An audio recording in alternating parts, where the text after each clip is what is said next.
जोहार एक बार फिर से आप सभी का हार्दिक अभिनंदन है हमारे YouTube चैनल अखरा पर। अखरा जो जनजातीय एवं क्षेत्रीय भाषा के यूजीसी नेट और एमए की पढ़ाई के लिए प्रतिबद्ध है। फिर से स्वागत करने के साथ ही सबसे पहली बात जो आप लोगों को बार बार कही जा रही है कि यदि आप सब्सक्राइब करते हैं तो वीडियोस लगातार आएंगे और मेरा भी प्रोत्साहन बढ़ता रहेगा। मैं वापस से आ गया हूं पीवाई क्यू लेकर, जो बचा हुआ था उसका सेकेंड पार्ट। और इससे पहले कि इस पर बातचीत हो, बार बार मुझे कहा जा रहा है कि कैसे कांटेक्ट करें। कुछ मैसेजेज आ रहे हैं, जो लोग सही मायने में सीरियस हैं उन लोगों के कमेंट भी आ रहे हैं कि कैसे कांटेक्ट किया जाए। तो इन केस अगर आपको कांटेक्ट करना है तो ये है मेरा नंबर 7367897080। इस पे सिर्फ व्हाट्सएप हो सकता है, सिर्फ और सिर्फ व्हाट्सएप होगा। ठीक है, तो इस पर व्हाट्सएप करके अपनी समस्या बताएं। तुरंत हो सकता है रिप्लाई ना मिल पाए, लेकिन हाँ रिप्लाई मिलेगा, जरूर से जरूर मिलेगा। तो इस नंबर पे मैसेज कर सकते हैं। फिर से जिस चैनल पे आप इस वीडियो को देख रहे हैं उसका नाम अखरा है। प्लीज और प्लीज सब्सक्राइब करें। सब्सक्रिप्शन से आपका ही फायदा है, ज्यादा आपका फायदा है। ठीक है, मैं आप अपने पीएचडी के बाकी पीएचडी करते हुए जो समय मुझे बच पाता है उसमें से मैं आप लोगों की मदद के लिए वीडियोस बना रहा हूं। मैं जानता हूं थोड़ा लेट हो जा रहा है वीडियो बनाने में, और बाकी विषय पर कई वीडियोस नहीं आ रहे हैं, सिर्फ पीवाईक्यू पे वीडियोस आ रहे हैं अभी लगातार कई दिनों से। पर समय नहीं मिल पाता है, समय की कमी है इस वजह से। पर हाँ, मुझे लगता है कि समय भी नहीं मिल पाता है। दूसरी बात, मुझे लग रहा है ये बात कि बच्चे बहुत कम हैं, तो क्या सही मायने में वो हेल्पफुल होगा या नहीं होगा, कितने लोग देखेंगे या नहीं देखेंगे। तो ऐसी सारी थोड़ी वैसी मनोस्थिति से गुजर रहा हूं, तो इस वजह से भी विषय पर वीडियोस नहीं आ रहे हैं। ठीक है, तो जनजातीय एवं क्षेत्रीय भाषा पर हम लोग पढ़ाई कर रहे हैं, उसका पीवाईक्यू देखेंगे 2025 का। लेटेस्ट है, सबसे लेटेस्ट जो क्वेश्चन पेपर है वो है 2025 का पीवाईक्यू। तो सीधे सीधे हम लोग क्वेश्चन पेपर पर आ जाते हैं, बिना किसी और फॉर्मेलिटीज की, बिना किसी और औपचारिकताओं की। और क्वेश्चन नंबर 100 तक कर चुके थे हम लोग, और अब से शुरू कर रहे हैं हम लोग 101 से। ठीक है, क्वेश्चन नंबर 101 सूची 1 है इस तरफ और सूची 2 है। सूची 1 में प्रकाशन वर्ष है और सूची 2 में पुस्तक का नाम अंकित है। तो पूछा गया है कि आप बताइए कि सही ऑप्शन क्या है। 1872, 1876 इस तरफ पुस्तक के नाम the Rajmahal hillmen song descriptive ethnology of Bengal, हंस लोकगीत का अध्ययन दी अगारिया। तो देखिए, जो पीवाई जो आंसर की में माना गया है, एक मिनट कुछ तो गड़बड़ी हो गई। हाँ, पेन सेलेक्ट कर लेता हूं मैं। जो आंसर की में सही माना गया है वो है 1872 में लिखा गया descriptive ethnology of Bengal. Ethnology होना चाहिए। ठीक है, उसके बाद 1876 में दी राजमहल हिलमैन सॉन्ग। ठीक है, 1866 में दी अगारिया, और 1940 में हंस लोकगीत का अध्ययन। तो ए का टू ए का टू जहां पे होगा पहले देख लेते हैं। ए का टू, तो ऑप्शन नंबर 1 सही है इसका। ठीक है, इसका ऑप्शन नंबर 1 सही है। 1872 में डिस्क्रिप्टिव एथनोलॉजी ऑफ बंगाल, 1876 में द राजमहल हिलमैन सॉन्ग, 1866 में द अगारिया, 1940 में हंस लोकगीत का अध्ययन। Option number 1। ठीक है, आगे बढ़ते हुए देखिए, अब क्वेश्चन नंबर 102 पर आ जाते हैं हम लोग। इस तरफ छायावादी कवि हैं, ये यहां पे ऐसे होगा। इस तरफ छायावादी कवि हैं, इस तरफ काव्य है। और सूर्यकांत त्रिपाठी निराला, सुमित्रा नंदन पंत, महादेवी वर्मा, जयशंकर प्रसाद। इस तरफ कामायनी, परिमल, पल्लव और यामा। बहुत प्रसिद्ध कविता है जयशंकर प्रसाद की कामायनी। तो डी का 1 देखिए कहां पे, डी का 1 कहां पे, 2 में है ना, और इसके अलावा कहीं पर नहीं है। तो एक ऑप्शन से भी सही हो सकता था, डी में 1 से। तो बाकी और चर्चा कर लेते हैं कि सूर्यकांत त्रिपाठी निराला की जो कविता है वो है परिमल, बहुत प्रसिद्ध कविता है। सुमित्रा नंदन पंत की जो कविता है वो है पल्लव, और इसी तरीके से महादेवी वर्मा की कविता हो जाएगी यामा, और जयशंकर प्रसाद की कविता कामायनी। छायावादी कवि और छायावाद की रचनाओं से सवाल हमेशा रहे हैं, तो इंपॉर्टेंट टॉपिक है, इस पे जरूर से ध्यान दीजिएगा, है ना। आगे बढ़ते हैं, इसका ऑप्शन नंबर 2 था। आगे बढ़ते हुए हम पहुंचते हैं क्वेश्चन नंबर 103 पर। भारतीय आदिवासियों की पहचान करें। देखिए ये क्वेश्चन पहले भी आ चुका है ना। ये क्वेश्चन पहले भी आ चुका है, शायद 2020 वाले में भी किसी और तरीके से पूछा गया था, लेकिन ये सही है, मतलब क्वेश्चन आ चुका है। तो इसका सीधे सीधे जाते हैं कि छोटा कद होता है, रंग काला, नाक चौड़ी और बाल घुंघराले। ठीक है। अ, रंग काला पीला तो ये तो नहीं होगा यहाँ पे। रंग मूछ दाढ़ी कम, कद छोटा, मस्तक लंबा, सिर के बाल घने, नाक खड़ी और चौड़ी होती है, नहीं। कद लंबा, वर्ण गेहुआ या गोरा, नहीं। मूछ घनी, मस्तक लंबा, नहीं। तो पहला ऑप्शन सही होगा, है ना। कद छोटा, रंग काला, नाक चौड़ी और बाल घुंघराले। हालांकि इस तरीके से किसी को क्या कहते हैं उसको, टाइप कास्ट करना, स्टीरियोटाइप है ये बेकार बात है कि इस तरीके से किसी आप तो किसी की जाति और किसी समुदाय की पहचान करें। बिल्कुल गलत सी बात है। ठीक है, आगे बढ़ते हुए वापस से देखिए। अच्छा, मुझे लगा कि ये कुड़ुख व्याकरणविद का है ना। ठीक है। श, क्ष, त्र, ज्ञ, श अक्षरों को किस कुड़ुख व्याकरणविद ने संयुक्त अक्षर के रूप में माना है। ठीक है, तो इसको आंसर की में जो है वो पीसी बेक सही जवाब है, पीसी बेक। ठीक है, पीसी बेक को ध्यान रखिएगा। इसी तरीके से आगे बढ़ते हुए लोद्रो सोमधी खड़िया कहानी संग्रह की पुस्तक में डॉक्टर रोज कैरकेट्टा की कितनी कहानियां प्रदर्शित हैं। ये पहले कर चुके हैं हम लोग को लगता है क्या क्वेश्चन वगैरह। अ, तो इसमें 5 कहानियां हैं, 5 कहानियां हैं। ठीक है, ध्यान रखिएगा। पढ़ा पढ़ा लग रहा है बार बार क्वेश्चन, लगता है कि पता नहीं कर चुके हैं क्या हम लोग पहले भी। मुंडारी भाषा के कवियों की कृतियों को वरीयता क्रम में सजाएं। ठीक है। चंगादुरंग, नई मियां की मिन्नते रुत, सासंगवा, कुदुम। तो इसका ऑप्शन सही है ए बी सी डी, है ना। ए बी सी डी इसका सही क्रम है। ज्यादातर मैंने ये ट्रेंड देखा है कि जो विभिन्न सवाल आते हैं विभिन्न विषयों से, वो सीधे सीधे ही ऐसे करके आते हैं, A B C D. In case मतलब तुक्का मारने तो नहीं सिखा रहा हूं, पर हाँ, यदि सवाल ना आया और इसमें नेगेटिव मार्किंग तो है नहीं, तो आप जिसका नहीं आता हो आपको, है ना, मतलब ये सब विभिन्न विषयों से दिया, मुंडारी का है और बाकी अलग अलग विषयों का है, तो आप ऐसा कीजिएगा ना कि उसको ए बी सी डी के क्रम ही मार लीजिएगा। ठीक है। और कंफ्यूजन हो तो डी सी बी ए, ऐसे ही यही 2 क्रम बनता है, बाकी इसके अलावा नहीं बनता है। Majorly A B C D बनता है। ठीक है। पर हाँ, यदि पढ़ सकते हैं तो जरूर से जरूर पढ़िएगा। क्वेश्चन नंबर 107, उसका आंसर बता दिया क्या मैंने, एबीसीडी बता दिया। हाँ, क्वेश्चन नंबर 7, इस तरफ सूची 1 है, सूची 2 पढ़ा के अंग, पढ़ा के उद्देश्य, पढ़ा परिवर्तन, पढ़ा की कार्य विधि। तो अब देखिए, पढ़ा एक न्याय व्यवस्था में है। ठीक है।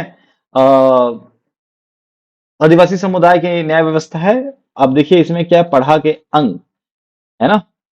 तो इसमें कौन कौन अंग होंगे पहले देख लीजिए। पढ़ा, इस तरफ सूची 2 पढ़ लेते हैं। पढ़ा गांव के साथ मतभेद या किसी पढ़ा से किसी समीपता के कारण नए पढ़ा की सदस्यता ग्रहण करता है। ठीक है। राजा दीवान मुंशी कोटवार। तो देखिए यही अंग जैसा है, लग रहा है कि इसके अंग में कौन कौन समाहित हैं। तो पढ़ा के अंग में राजा दीवान मुंशी कोटवार, तो ए का 2 होना चाहिए। ए का 2, ए का 2, ए का 2 यहाँ पे है। पर आगे भी देख लेते हैं। पढ़ा के उद्देश्य, पढ़, तो उसका उसकी उस आखिर पढ़ा न्याय व्यवस्था के निर्माण के पीछे उद्देश्य क्या होगा, तो आपको ये पढ़ के ही पता चल जाएगा कि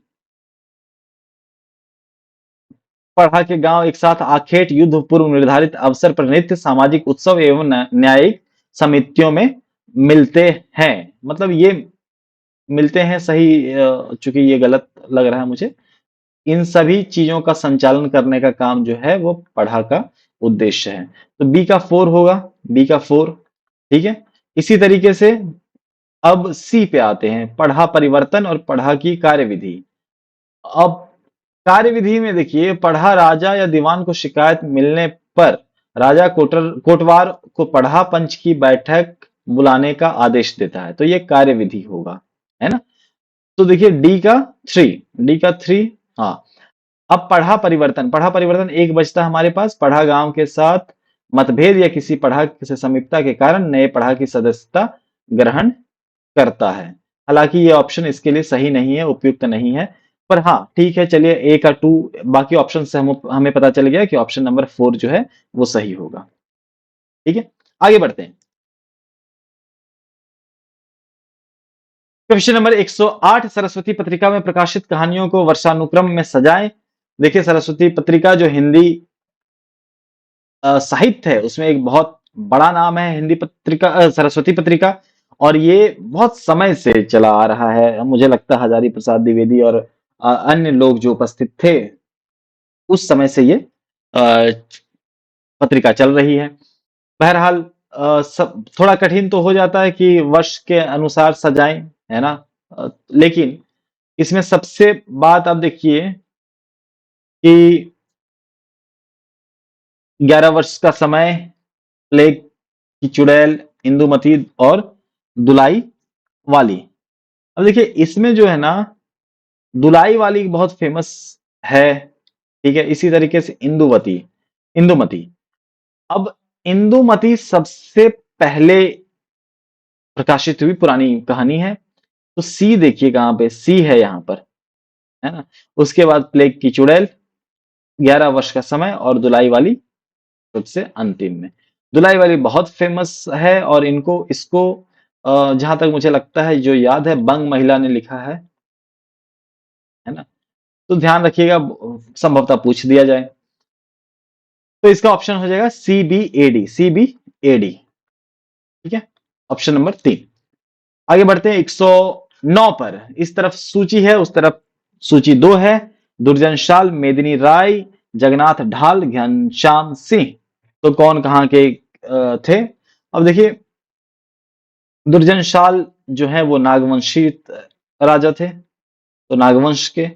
ठीक है, और मेदिनी राय जो थे वो पलामू के थे, पलामू के राजा थे। ठीक है, इसी तरीके से जगन्नाथ ढाल, ढाल ढाल से ही पता चल रहा है कि ढाल घूम के रहे होंगे। ठीक है, और बच जाते हैं घनश्याम सिंह, तो कोराहाट। ठीक है, ए का टू, ए का टू कहां पर है, हाँ, ऑप्शन नंबर 1 सही हो जाएगा।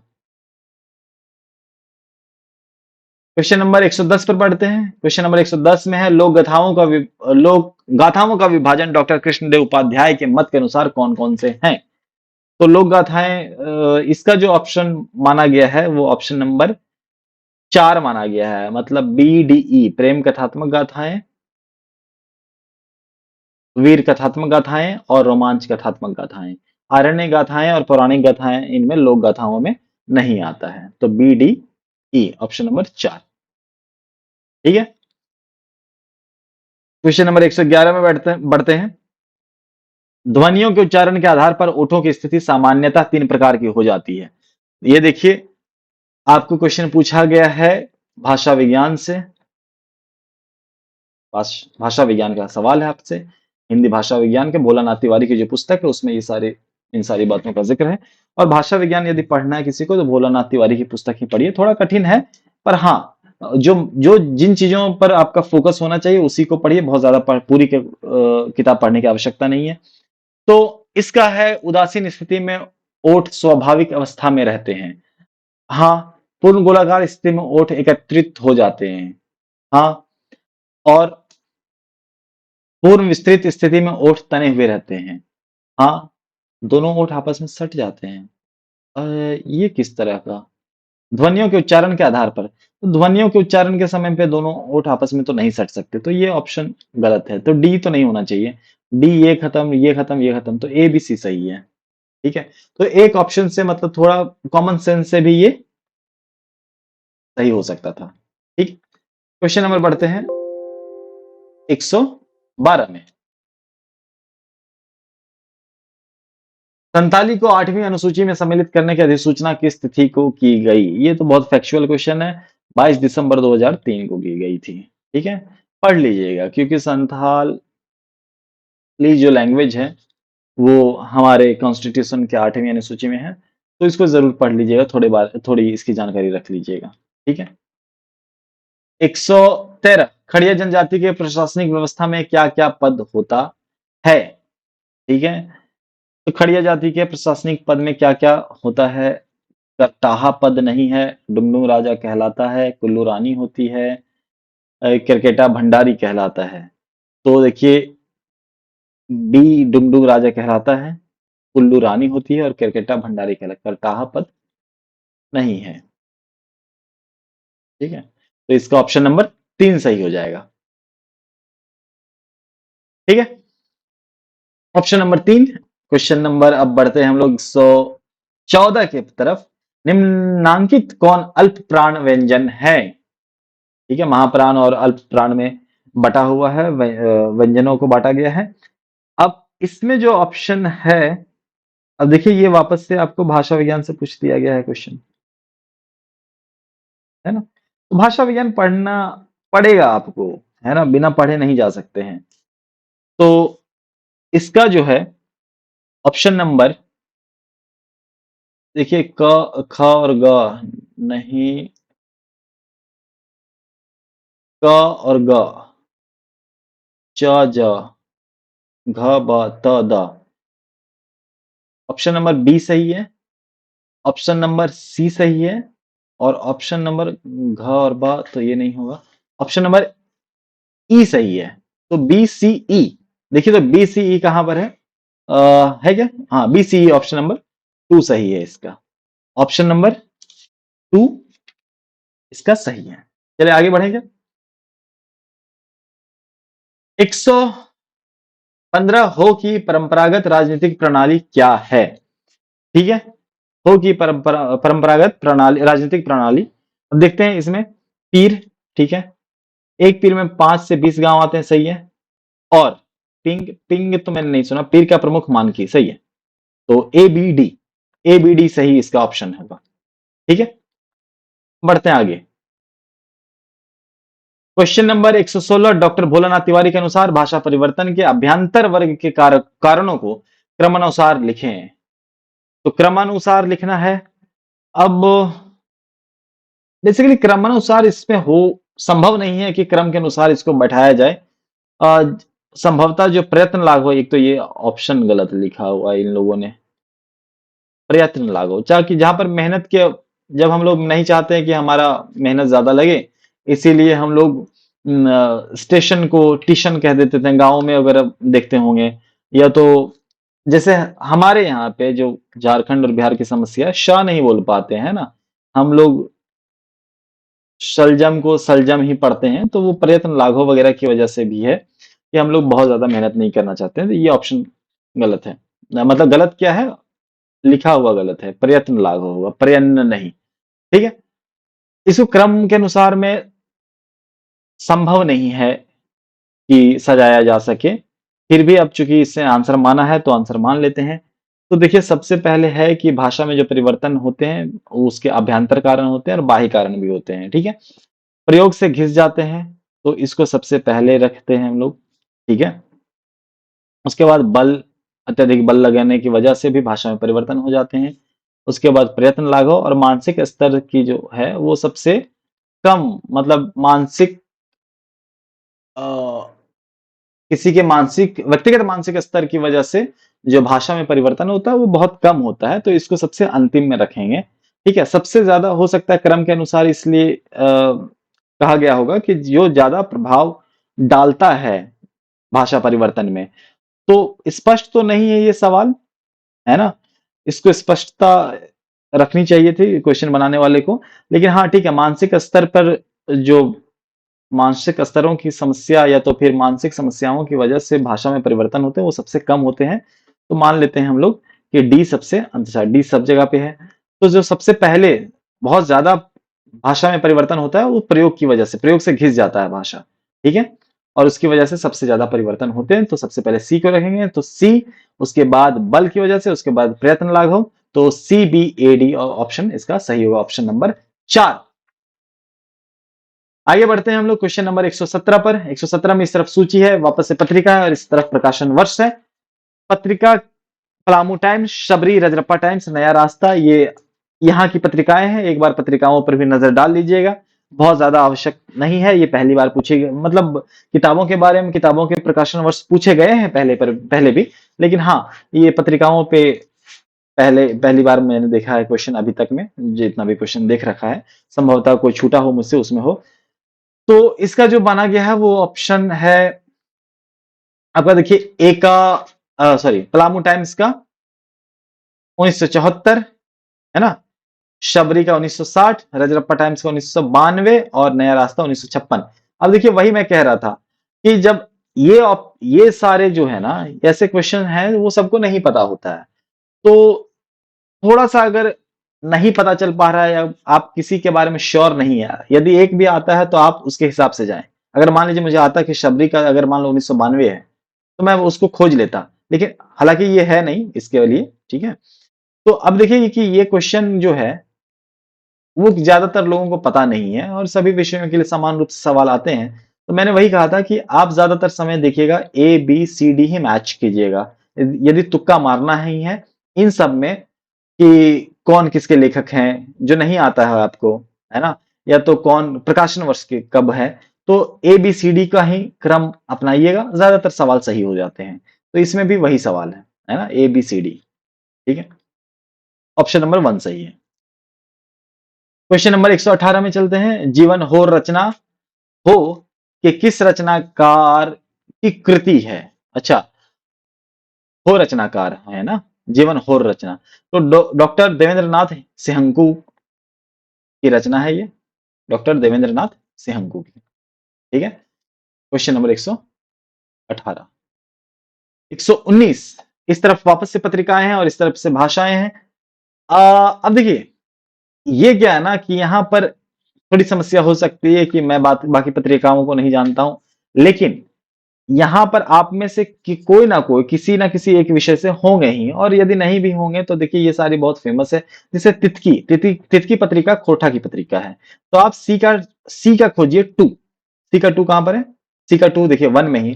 तो ए का, है ना, बकपून जो है वो कुड़ुक का हो जाएगा, संगोम जो है वो मुंडारी, तितकी खोरठा और पमरा नागपुरी की पत्रिका हो जाएगी, ठीक है। आगे बढ़े क्या? तो आगे बढ़ते हैं। क्वेश्चन नंबर 120 में विष्णु पुराण में कितने भाग हैं। अब देखिए विष्णु पुराण जो भारतीय साहित्य से वेद पुराण वगैरह जो सवाल पूछे जाते हैं, बहुत ज्यादा डीप में मत पढ़िएगा, ऊपर ऊपर पढ़ लीजिएगा, लेकिन हाँ सवाल रहते हैं। तो विष्णु पुराण में जो भाग है वो है 6, है ना, 6 भाग है। इसको ध्यान में रखिएगा, विष्णु पुराण में 6 भाग है, ठीक है। बहुत ज्यादा डीप में पढ़ने की आवश्यकता इसको नहीं है, ठीक। झारखंड में घर बंधु पत्रिका का प्रकाशन कौन ईस्वी में हुआ था। झारखंड में घर बंधु पत्रिका का प्रकाशन जो हुआ था वो 1880 में हुआ था। फैक्चुअल क्वेश्चन है, फैक्ट्स है, फैक्ट्स का कुछ किया नहीं जा सकता है, उसको याद ही करना पड़ेगा। यदि आता है तो ठीक है, नहीं आता है तो तुक्का मारिए, और कुछ नहीं, ठीक है, लेकिन हाँ पढ़ लीजिए। तो बढ़ते हैं क्वेश्चन नंबर 122 की ओर। यूनेस्को के विश्व भाषा एटलस के अनुसार भाषा संकटग्रस्तता को संकटग्रस्तता के 5 स्तरों में वर्गीकृत किया गया है, वे हैं। तो आप देखिए कि भाषा में जो भाषाएं मर जाती है किसी संकट, मतलब उसका प्रयोग नहीं होने लगता है, या तो फिर उसकी लिपि नहीं है, उसका व्याकरण नहीं है, उसकी वजह से भाषाएं मर जाती है। तो उसको जो यूनेस्को ने वर्गीकृत किया है वो है, सबसे देखिए विलुप्त है, निश्चित संकटग्रस्त है, जटिल रूप से संकटग्रस्त, संकटप्राय और सघन रूप से संकटग्रस्त। तो सबसे अंतिम में जो है ना वो विलुप्त है, संकटग्रस्तता। तो सब जो विलुप्त हो चुके हैं उसका तो कुछ किया नहीं जा सकता। तो ए देखिए सबसे अंत में कहां पर है, तो ऑप्शन नंबर ए और सॉरी ऑप्शन नंबर 1 और ऑप्शन नंबर 3 खत्म हो जाएगा। ऑप्शन नंबर हमारे पास बचते हैं 2 और 4। तो 2 और 4 पे चर्चा कर लेते हैं। सबसे पहले यहाँ पर डी है और यहाँ पर सी है। डी जटिल रूप से संकटग्रस्त, ऑप्शन नंबर सी है संकट प्राय, जो संकट में होने वाले हैं तो वो सबसे पहले आने चाहिए, संकट प्राय, जो ऑप्शन नंबर 2 है ना, डी। उसके बाद बी निश्चित संकटग्रस्त, फिर ई सघन रूप से संकटग्रस्त, फिर सी जटिल रूप से संकटग्रस्त, उसके बाद विलुप्त। तो ऑप्शन नंबर 2 सही, ऑप्शन नंबर 2 सही है इसका। ठीक है, आगे बढ़ते हैं। निर्गुण भक्ति शाखा ज्ञान श्रेय शाखा के कवियों के वरीयता क्रम में सजाएं। तो सबसे पहले कौन थे, उस हिसाब से देखना पड़ेगा। तो इसमें वरीयता क्रम से पूछा गया है। ठीक है, इसका ऑप्शन नंबर जो है वो सबसे पहले कबीरदास आ जाएंगे। ठीक है, उसके बाद दादू दयाल आ जाएंगे, उसके बाद मलुकदास, उसके बाद सुंदरदास आएंगे। ठीक है, तो कबीरदास आप जानते हैं बहुत फेमस हैं और निर्गुण भक्ति शाखा से आते थे, ज्ञानेश्वरी शाखा से आते थे निर्गुण भक्ति शाखा के। तो ये कबीरदास सबसे पहले हो जाएंगे, उसके बाद दादू दयाल, फिर उसके बाद आ, हो जाएंगे हमारे हम्म, मलुकदास, उसके बाद सुंदरदास। तो ऑप्शन नंबर 3 सही हो जाएगा। ठीक है, क्वेश्चन नंबर 124 में ईस्ट इंडिया कंपनी के विरुद्ध हुए आंदोलन को क्रमानुसार सजाएं, है ना। अब देखिए यहां पर ईस्ट इंडिया कंपनी के विरुद्ध जो आंदोलन झारखंड में हुए उसको क्रम के अनुसार सजाने को बोला गया है। ठीक है, तो सबसे पहले जो आंदोलन हुआ वो हम लोग जानते हैं कि हुआ, वो है तिलका मांझी आंदोलन। तो तिलका मांझी आंदोलन यहाँ पर जितने भी बिरसा मुंडा आंदोलन, नीलांबर पीतांबर आंदोलन, भागीरथ मांझी खिरवार आंदोलन, बाबा तिलका मांझी आंदोलन, तो सबसे पहले तिलका मांझी आंदोलन हुआ था। तो ऑप्शन नंबर डी सबसे पहले, मतलब ऑप्शन डी सबसे पहले आ जाएंगे। उसके बाद अब देखिए नीलांबर पीतांबर आंदोलन हुआ था, तो नीलांबर पीतांबर आंदोलन को हम रखेंगे सेकेंड में। और उसके बाद खेरवार आंदोलन हुआ था, तो ऑप्शन नंबर 3, और ये बिरसा मुंडा आंदोलन सबसे अंतिम में। तो देखिएगा सबसे पहले डी, डी के बाद बी, डीबीसीए, डीबीसीए ऑप्शन नंबर 3 पर सही है। ठीक है, अब बढ़ते हैं क्वेश्चन नंबर 125 की तरफ।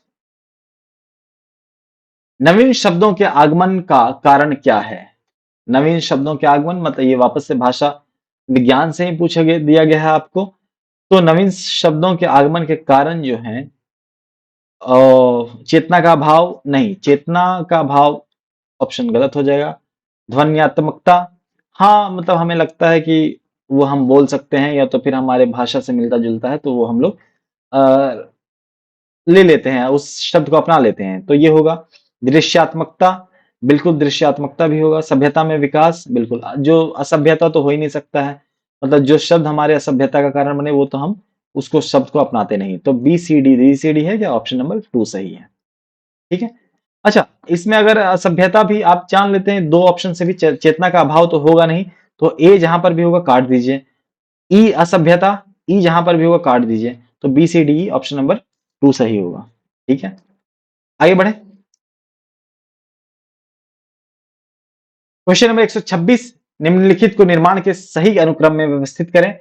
अच्छा, निर्माण के सही अनुक्रम में व्यवस्थित करें।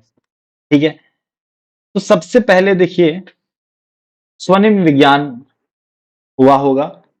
ठीक है, उसके बाद रूप विज्ञान, उसके बाद वाक्य विज्ञान, और व्यवहारिक विज्ञान सबसे अंतिम में। ठीक है, तो ये स्वनिम विज्ञान सबसे पहले, टी, उसके बाद रूप विज्ञान, बी, फिर डी, और उसके बाद ए, सीबीडीए, सीबीडीए 126। ठीक है, क्वेश्चन नंबर 127, बोंगाओं की प्रसन्नता हेतु अर्पित किए गए भोजन को क्या कहा जाता है। तो देखिए ये असूलो कहा जाता है। ठीक है, पेन सेलेक्ट कर लूं मैं वापस से, असूलो कहा जाता है। ठीक है, ऑप्शन नंबर 1 सही है। 128, 128 में हम जाते हैं, क्वेश्चन नंबर 128, निम्नांकित में कौन विकल्प सही नहीं है। आदिवासी अपने धर्म की आस्था में जीता है, बिल्कुल सही बात है। जिसमें जाति समानता सामूहिकता और प्रकृति प्रेम झलकता है, बिल्कुल सही। आदिवासी संस्कृति एवं प्रकृति में गहरा आत्मीय रिश्ता है, बिल्कुल सही। सभी आदिवासी संस्कृति से विमुख हो गए हैं, तो ये ऑप्शन नंबर 4 गलत है, मतलब सही नहीं है। तो यही ऑप्शन नंबर हमारा सही हो जाएगा। पूछा गया है कि सही नहीं है, तो जो गलत है वही सही हो जाएगा। ऑप्शन नंबर 4 सही है। ठीक है। स्मृति की रेखाएं गद्य ग्रंथ किस छायावादी लेखक की रचना है? देखिए मैंने कहा ना कि छायावादी से पूछते हैं, छायावाद जरूर से जरूर पढ़ लीजिएगा। छायावाद की प्रमुख जो रचनाएं हैं, प्रमुख जो लेखक हैं, उनके बारे में बात जरूर से जरूर पढ़ लीजिएगा।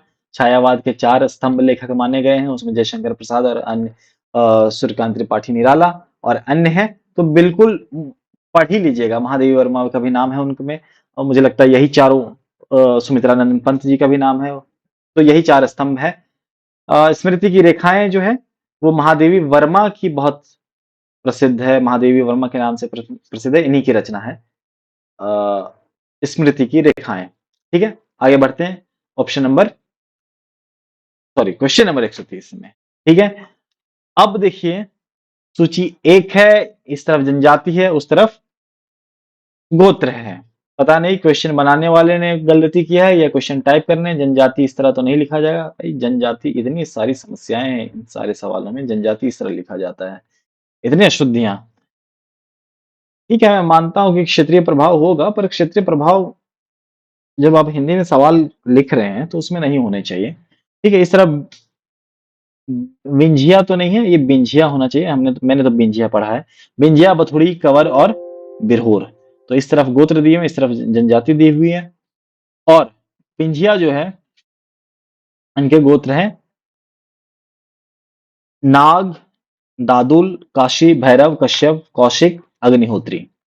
ठीक है, तो ए का 3, ए का 3 देख लीजिए कहीं पर है क्या? ए का 3 2 में है। अब देख लेते हैं बी।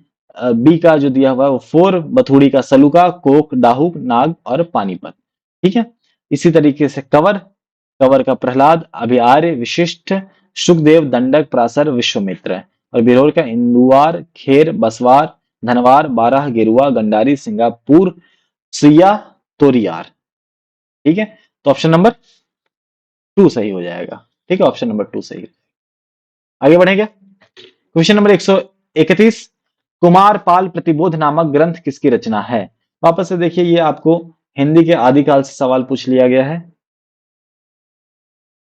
ठीक है, आदिकाल से सवाल है, तो हिंदी साहित्य पढ़ना ही पड़ेगा आपको, उसके लिए और कोई विकल्प नहीं है।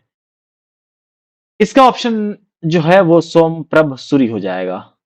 ठीक है, Somprabh Suri, option number 1। Question number 132, Jharkhand राज्य के सही क्षेत्रफल की पहचान करें। एक तो इन लोग सही से ऑप्शन नहीं देता है। अरे भैया आप तो लिखिए ना, क्या है क्षेत्रफल में, कि स्क्वायर, मीटर स्क्वायर में है कि किलोमीटर स्क्वायर में, कुछ तो लिखो। मतलब आधा आधा ऑप्शन देता है। फिर भी इसमें है ये ऑप्शन नंबर 79714, 79,714, इसका ऑप्शन हो जाएगा सही, है ना। 133, इस तरफ सूची 1 है, इस तरफ सूची 2 है। माता निर्मला, श्री एस सी मंडल, डॉक्टर तेज नारायण लाल, शांति अवस्थी। ठीक है, अच्छा, लोकगीत पर इनके कथन है। ये कहने वाले हैं लोकगीत, लोकगीत या तो फिर लोक साहित्य पर काम करने वाले लोग हैं, और इनके द्वारा दिए गए कथन है। तो हमको सही मिलान करना है। तो देखिए, माता निर्मला लोकगीत आदिवासी के ग्रामीण संस्कृति के आंगन में प्रस्फुटित हुआ, इन्होंने ये कहा। ठीक है, श्री एस सी मंडल, तो इन्होंने कहा लोकगीतों के लिए लोक गायक अपने लोक में नए नए शब्दों को तलाश कर चित्रित करते हैं जो प्रयोगात्मक होता है। तो इसका ए का देखिए, ए का 3 है, बी का 1 है, ए का 3, सॉरी, ए का 2 ना, ए का 2, ए का 2 और बी का 1, ए का 2, ए का 2, बी का 1। तो सी का 4 हो जाएगा, श्री तेज नारायण मंडल, नारायण होना चाहिए था, लाल, क्या हो गया मुझे, रुको रुको, स्क्रीन थोड़ी धुंधली हो गई थी मेरे लिए। डॉक्टर तेज नारायण लाल, है ना। टी का जो है वो 4 होगा। लोकगीत हमारे जीवन विकास के इतिहास है, शांति अवस्थी, और ये लोकगीत मानव हृदय की प्रकृति, भावनाओं की तन्मयता की तीव्रतम अवस्था की गति है, जो स्वर और ताल को प्रधानता ना देकर लय या धुन प्रधान होते हैं। तो ऑप्शन नंबर 2 सही हो जाएगा। ठीक है, थोड़ा आंख देखते देखते चौंधिया जाता है स्क्रीन इतने देर से वीडियो बनाने में। Question number 134, doctor Krishnadev Upadhyay के अनुसार लोकोक्तियों के वर्गीकरण को क्रमानुसार लिखें। तो इसका जो ऑप्शन हो जाएगा, जाति संबंधी लोकोक्ति होते हैं, ठीक है, स्थान संबंधी होते हैं, प्रकृति तथा कृषि संबंधी होते हैं, ओलना अचका ये सब नहीं हो जाएगा, ठीक है। तो ए बी सी हो जाएगा, A B C option number एक सही हो जाएगा, ठीक है। बढ़े हैं क्या? 135, किसी भाषा को, एक मिनट, हाँ, ऊपर में ए बी सी कहा था मैंने, हाँ, ठीक है। क्वेश्चन नंबर 135, किसी भाषा को सीखने के लिए आवश्यक महत्वपूर्ण कौशलों को ज्ञात करें, ठीक है। तो आपको पहले तो सुनना आना पड़ेगा, तो सुनना सही ऑप्शन है। ई देखिए कहां कहां पर, अच्छा ई तीन ऑप्शन में, मतलब पहला ऑप्शन नहीं होगा, ठीक है। उसके बाद आपको बोलना आना पड़ेगा, है ना। तो ऑप्शन नंबर फिर 100 135 में ई हो गया, उसके बाद ए हो गया, तो ए और ई इसमें तो ऑप्शन नंबर 4 गलत हो जाएगा, ठीक है। अब सुनना हो गया, बोलना हो गया, तो पढ़ना तो आना पड़ेगा आपको, ठीक है, पढ़ना। और ऑप्शन नंबर बी कहां पे है, तो ए भी है, बी भी है, और सी और डी में कंफ्यूजन है ना।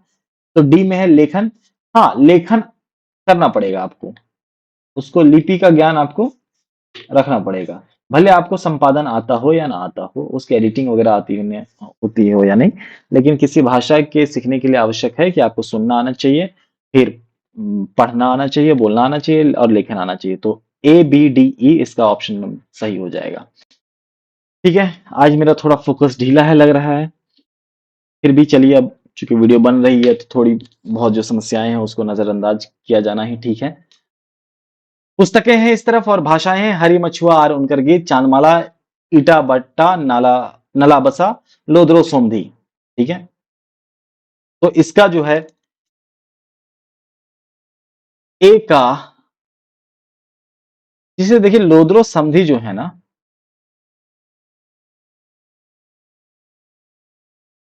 वो हड़िया भाषा की रचना है ना। तो डी का 4 हो जाएगा, डी का 4 है, देखिए तो डी का 4 दो जगह पे, मतलब ऑप्शन नंबर 2 और ऑप्शन नंबर 4 खत्म हो जाएगा। उसके बाद ईटा बटा नला बसा, ये जो है वो पंच परगनिया भाषा की है। तो सी का 3, तो सी का 3 यहां पर है जो बचा हुआ हमारे पास, उसमें से ऑप्शन नंबर 3 बचा हुआ है, ठीक है। तो ऑप्शन नंबर 3 होगा इसका सही आंसर। चांदमाला जो है वो हो जाएगा आपका संथाली, और हरी मछुआर उनकर गीत ये हो भाषा की रचना है, ठीक है। क्वेश्चन नंबर 137, डिग्लोसिया शब्द का व्यवहार किस विद्वान ने बोली विज्ञान के लिए किया था? ये ऑप्शन नंबर चार्ल्स फर्ग्यूसन हो जाएगा, ठीक है, ऑप्शन नंबर 2 सही हो जाएगा इसका। आइए बढ़ते, 138, गोंड जनजाति कितने भागों में विभाजित है? गोंड जनजाति कितने भागों में विभाजित होकर पूछ लेता है कि कौन कौन भागों में विभाजित है, तो थोड़ी इन लोगों की समस्या है है ना। जो भी सवाल बनाने जाता है पता नहीं बच्चों को कंफ्यूजन इतना क्रिएट कर देता है। तो राजगोंड है, ठीक है, और धुरगोंड है, वीरगोंड नहीं है, श्रमिक गोंड है। तो A B D option number 1 सही है, ठीक है। बढ़ते हैं 139 की तरफ, भारतीय लोक साहित्य के अध्ययन का सर्वप्रथम सूत्रपात करने वाले पुस्तकों को कालक्रम अनुसार सजाएं। ऐसे ऐसे सवाल पूछे हैं इन लोगों ने ना, ठीक है, फिर भी चलिए पूछ दिया गया है तो इसका ऑप्शन जो है ना, ऑप्शन सही मुझे नहीं पता इसका आंसर, ऑप्शन नंबर जो आंसर की में माना गया है वो ऑप्शन नंबर 4 है, सी ए बी डी। सबसे पहले बंगाली फोकलोर फ्रॉम दिनाजपुर और डिस्क्रिप्टिव एथनोलॉजी ऑफ बंगाल, ठीक है, फिर बंगाली फोकलोर, उसके बाद annuls and antiquities of Rajasthan. ठीक है। अब लेजेंड ऑफ पंजाब को कहाँ छोड़ दिया गया पता नहीं, उसको ऑप्शन में भी क्यों दिया गया वो भी नहीं पता मुझे। तो CABD इसका सही माना गया है ऑप्शन। ठीक है, ऑप्शन नंबर 4। आगे बढ़े। अमर शहीद बाबा तिलका मांझी पुस्तक के अनुसार तिलका मांझी चौक के 4 दिशाओं में रास्ते जाते थे, उसके नाम हैं।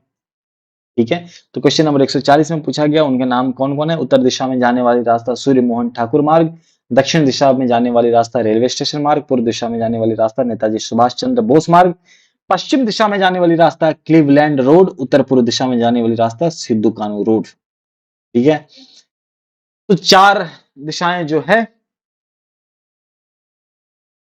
तो 2 जगह उत्तर दक्षिण पूर्व पूर्व पश्चिम, मतलब कोई 4 सही होगा, एक गलत है ना। तो जो एक गलत है वो है ऑप्शन नंबर ई, क्योंकि अब उत्तर दिशा में जाने वाली रास्ता सूर्य मोहन ठाकुर मार्ग है। ठीक है, दक्षिण में यही रेलवे स्टेशन मार्ग है। तो ABCD सही ऑप्शन है इसका। ABCD सही ऑप्शन है। ठीक है, क्वेश्चन नंबर 141। अच्छा, अब आ गया है गद्यांश। गद्यांश पढ़ देता हूं फटाक से। साहित्य में सत्यम शिवम सुंदरम की साधना की जाती है। सत्य का अनुसंधान दर्शन में अधिक होता है, फिर भी साहित्य भी सत्य को समाहित करता है। शिवम तो साहित्य का स्वीकृत लक्ष्य है। शब्द के माध्यम से साहित्य लोक के मंगल पथ को प्रशस्त करता है। व्यापक रूप में शिवम ही साहित्य का उपादान तत्व और सुंदरम तो साहित्य का स्वरूप ही है। अतिशय पूर्ण रूप की अभिव्यक्ति में ही साहित्य का सौंदर्य साकार होता है। शिवम साहित्य का तत्व है, सौंदर्य साहित्य का रूप है। दोनों के समवाय में साहित्य सत्य का वांग्मय प्रतीक बनता है। साहित्य मूलतः और अंततः एक है, किंतु जीवन की विविधता में सत्य अनेक रूपों में प्रकट होता है। ऐतिहासिक, भौतिक, सामाजिक आदि सत्य के अनेक रूप हैं। इसी प्रकार मंगल के भी अनेक रूप हैं, भौतिक, मानसिक और पारिवारिक। सौंदर्य मूलतः अभिव्यक्ति के रूप में अधिक आधिक्य में साकार होता है। अभिव्यक्ति के विभिन्न माध्यमों के अनुरूप विभिन्न कलाएं रूप ग्रहण करती हैं। साहित्य का स्वरूप क्या है? साहित्य का स्वरूप ऊपर में हम लोग क्या पढ़े? तो अभी हम लोग पढ़े यहां पर, आ गया, साहित्य में सत्यम शिवम सुंदरम की साधना की जाती है। अच्छा, क्वेश्चन इसका जो है कॉम्प्रिहेंशन, गद्यांश का जो क्वेश्चन सॉल्व करने का तरीका है वो ये है कि पहले क्वेश्चन पढ़ लिया जाए, उसके बाद गद्यांश को पढ़ा जाए। ठीक है, तो साहित्य का स्वरूप क्या है? साहित्य का स्वरूप जो है सुंदरम साहित्य का स्वरूप है। यहां पर अभी हम लोग पढ़ रहे थे कहीं पर तो पढ़ा हमने सुंदरम जो सौंदर्य साहित्य का रूप है, तो यहां पर सौंदर्य तो ऑप्शन में है नहीं, तो सुंदरम साहित्य का स्वरूप है। ऑप्शन नंबर 3 सही हो जाएगा। ठीक है, क्वेश्चन नंबर 142। साहित्य का उपादान तत्व कौन सा है? साहित्य का उपादान तत्व, जो साहित्य का उपादान तत्व शिवम है। ऊपर पढ़ चुके हम लोग। ठीक है, आगे बढ़ते हैं। Question number 143। किन माध्यमों के अनुरूप कलाएं रूप ग्रहण करती? अभिव्यक्ति के विभिन्न माध्यमों के अनुरूप विभिन्न कलाएं रूप ग्रहण करती। अभी ऊपर पढ़ चुके हम लोग। ऑप्शन नंबर 1 सही होगा। बढ़ते हैं क्वेश्चन नंबर 144 में। 144 में देख रहे हैं किसके माध्यम से साहित्य लोक के मंगल पथ को प्रशस्त करता है? शब्द के माध्यम से साहित्य लोक के मंगल पथ को प्रशस्त करता है। ऊपर में देखिए यहां पे शब्द के माध्यम से साहित्य लोक के मंगल पथ को प्रशस्त करता है ना। यहाँ प्रशस्त नहीं होगा, प्रशस्त होगा। यहां पर सही है, ऑप्शन नंबर 2 सही है। ठीक है, बढ़ते हैं क्वेश्चन नंबर 145 में। इस अनुच्छेद का उपयुक्त शीर्षक क्या होगा? साहित्य और सौंदर्य, साहित्य के विभिन्न आयाम, जीवन और साहित्य, साहित्य में सत्यम शिवम सुंदरम का समाहार। साहित्य में सत्यम शिवम सुंदरम का समाहार सही रूप में, सही शीर्षक यही होना चाहिए। ठीक है, ऑप्शन नंबर 1 सही होगा। बढ़ते हैं आगे 146 में। वापस से एक नया गद्यांश है। गद्यांश को पढ़ लीजिए आप लोग पॉज करके, मैं पढ़ देता हूं फटाफट। परंपराएं संस्कृति की निधि होती है, संस्कृति भी परंपरा बन जाती है। इतिहास और साहित्य की भाषा के माध्यम से संस्कृति की संपत्ति बन जाते हैं। उनके आगे नवीन निर्माण भी होता रहता है। जब तक लेखन का आविष्कार नहीं हुआ तब तक इतिहास और साहित्य समाज की स्मृति में संरक्षित रहे। सामाजिक स्मृति अधिक संपन्न और समर्थ होती है। भारत में स्मृति की ऐतिहासिक निधि अपार है। वेद, पुराण, महाभारत आदि हजारों वर्षों तक सामाजिक स्मृति में ही संरक्षित रहे। स्मृति में संरक्षित रहने के कारण धर्मशास्त्र, महाभारत, गीता आदि स्मृति शास्त्र कहलाते हैं। श्रुति ज्ञान का आदि और मौलिक रूप है। स्मृति उन पर आश्रित विधानों का स्मरण है। परंपरा पुरातन का स्मरण है और अनुपालन है। उसमें नवीन संकल्प तथा नवीन रूप नहीं होता, किंतु नवीन और व्यक्तिगत संकल्प की अपेक्षा न होने के कारण परंपरा सुगम भी होती है। इसी सुगमता से परंपराएं समाज में प्रचलित होती है। ठीक है। पूछा गया है लेखन के आविष्कार के पहले इतिहास और साहित्य किस रूप में संरक्षित होते। ऊपर में हम पढ़ चुके कि स्मृति के रूप में संरक्षित होते हैं। देखिए, जब तक लेखन का आविष्कार नहीं हुआ था तब तक इतिहास और साहित्य समाज की स्मृति में संरक्षित होते हैं। ऑप्शन नंबर 2 सही हो जाएगा। ठीक है, आगे बढ़ते हैं। क्वेश्चन पढ़ लीजिएगा पहले, उसके बाद गद्यांश पढ़िएगा, टाइम बचेगा। ज्यादा सही होने के चांसेज है। बार बार आपको गद्यांश पढ़ने की आवश्यकता नहीं पड़ेगी। आपको एक थोड़ा आइडिया हो जाएगा कि अच्छा ऑप्शन कहां पर था।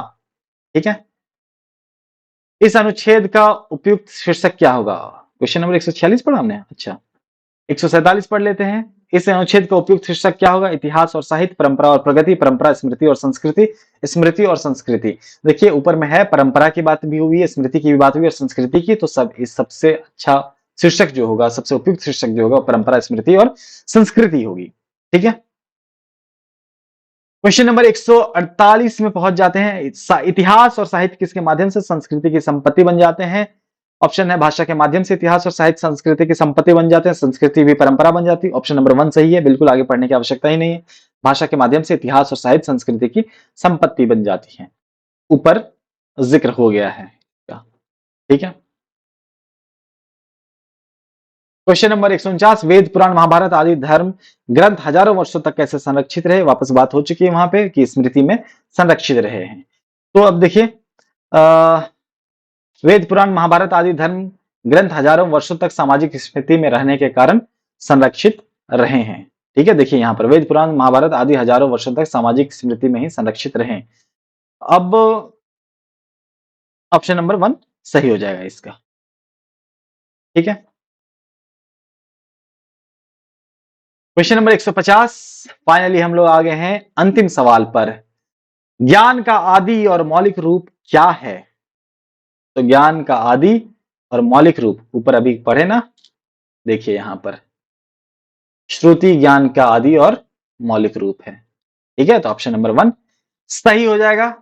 फाइनली जो 2025 का सबसे लेटेस्ट क्वेश्चन था वो पूरा किया जा चुका है, पीवाईक्यू। मैं मानता हूं कि कुछ कुछ समस्याएं, मेरा फोकस थोड़ा आज इधर उधर था, लेकिन हाँ अंततः सारे ऑप्शन सही बताए गए हैं, सारे उत्तर सही बताए गए हैं आपको। ठीक है, कुछ डिस्टर्बेंसेस थे बाहर, इसकी वजह से कुछ समस्याएं आ गई। आई होप कि आपको मदद करेगी, और यदि कुछ समस्या रही हो तो आप कमेंट में बताइए, मैं उसको ठीक करूंगा। या तो जिस क्वेश्चन की भी समस्या रही हो मैं उसको इंडिविजुअली भी डील करके आपको बता दूंगा, या तो कमेंट में बता दूंगा या तो फिर शॉर्ट्स वीडियोस वगैरह बनाकर मैं बता दूंगा। ठीक है, तो फाइनली 150 क्वेश्चन सॉल्व कर लिए गए हैं। इसमें प्रीवियस ईयर क्वेश्चन में पेपर 1 का भी क्वेश्चन है, लेकिन मैं मानता हूं कि पेपर 1 के क्वेश्चन उसके लिए रिसोर्सेज बहुत ज्यादा अवेलेबल हैं यूट्यूब पे, तो आप लोग वहां से कर लेंगे। वापस से सब्सक्राइब कर लीजिए, सब्सक्राइब करना आवश्यक है, सब्सक्रिप्शन से ही होगा। पढ़ाई करने के लिए आवश्यक है कि आप सब्सक्राइब करते रहें दोस्तों, सब्सक्राइब कीजिए और नोटिफिकेशन वगैरह वाला जो भी ऑप्शन है उसको ऑन कर लीजिए। ठीक है, बेल आइकन कहते हैं ना, बेल आइकन दबा लीजिए। अब कमेंट कीजिए, सबसे जरूरी ये है कि कमेंट करके मुझे बताइए कि क्या अब अगला पीवाईक्यू करवाऊं। एक और साल का मेरे पास 2-3 साल का और पीवाईक्यू है मेरे पास, तो क्या पीवाईक्यू और डालूं या फिर किसी विषय पर पढ़ाऊं। ठीक है, मुझे लगता है अभी ज्यादातर आपको पीवाईक्यू हेल्प करेगा, तो पीवाईक्यू डालता हूं मैं। फिर भी आप अपने कमेंट में बताइएगा। और यदि वीडियोस देखते हैं दोस्तों, है ना, व्यूज जा रहे हैं लगभग 100-150 व्यूज जा रहे हैं, तो यदि आप देख रहे हैं ना तो बहुत आसान है, थोड़ा सा कमेंट कर देना। ठीक है, ताकि मुझे पता चले कि अच्छा हाँ, क्या अच्छी बात रही इसमें और क्या बुरी बात रही। जिस चैनल पर आप देख रहे हैं उसका नाम है अखरा। अखरा के यूट्यूब चैनल पे आप ये वीडियो देख रहे हैं, जो जनजातीय एवं क्षेत्रीय भाषा के यूजीसी नेट और एमए की पढ़ाई के लिए प्रतिबद्ध है। ठीक है, अगली वीडियो में फिर से मिलते हैं। मोबाइल नंबर सबसे पहले दे दिया जा चुका है। आ, अगली वीडियो में मिलते हैं, तब तक के लिए आपको, आप सभी को जोहार, नमस्कार, प्रणाम।